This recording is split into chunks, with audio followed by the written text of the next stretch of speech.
जय श्री राम भाई साहब। जय श्री राम भाई साहब। आपका शुभ नाम भाई साहब? मेरा नाम राजेंद्र सिंह, गांव तीतरवर्री। जी, आप गाँव तीतरवर्री से हो आप, है ना?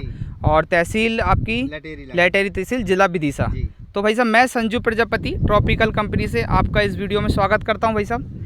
तो आपने जो आपकी सोयाबीन है उसमें ट्रॉपिकल कंपनी के कौन से प्रोडक्ट का इस्तेमाल किया भाई साहब? इसमें सर हमने अभी पहले तो जो उस वीडियो में बताया वो पूरे डाले, इसके बाद हमने टैगजेन और वो एक और डाला था K20 और टैगजेन में मिला के एक्शन।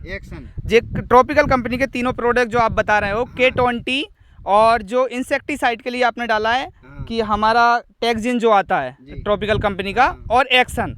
तो पहले तो मुझे ये बताएं, टैगजिन और एक्शन का आपको क्या रिजल्ट अभी तक दिखा है और कितने दिन आपको हो चुके हैं इसको डाले हुए? इसको सर हो गए हमको 14 रोज, 14 से 15 दिन आज कंप्लीट हो चुके हैं। और जो इंसेक्टिसाइड यानी इल्लियों के लिए आपने डाला, क्या अभी तक इल्ली इस खेत में कहीं भी दिखाई दे रही है आपको?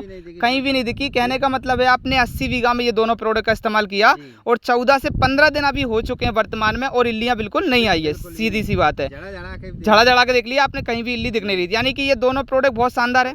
अन्य किसानों से इनके बारे में क्या कहना चाहोगे आप? कहना चाहेंगे कि सर जो महंगे तो आते हैं, मतलब इनको डालना बहुत जरूरी है, और इनसे मतलब आप फसल अच्छी ले सकते हो, अच्छी उपज ले सकते हो और इंसेक्टिसाइड से दूर रह सकते हो। तो यानी बहुत शानदार प्रोडक्ट है। और सर मैंने एक जो पास में मेरा खेत है इसमें नहीं डाली, उसमें बहुत हाइट भी छोटी है, उसमें पीलापन भी है। यानी कि आप बात कर रहे हो K20 की। K20 जो आपने इस खेत में नहीं डाली, आप देख सकते हैं, ये भी भाई साहब का खेत है पास ही का, और इसमें नहीं डली हुई है। तो यहाँ ये पीला भी पड़ रहा है और उसकी हाइट भी छोटी है।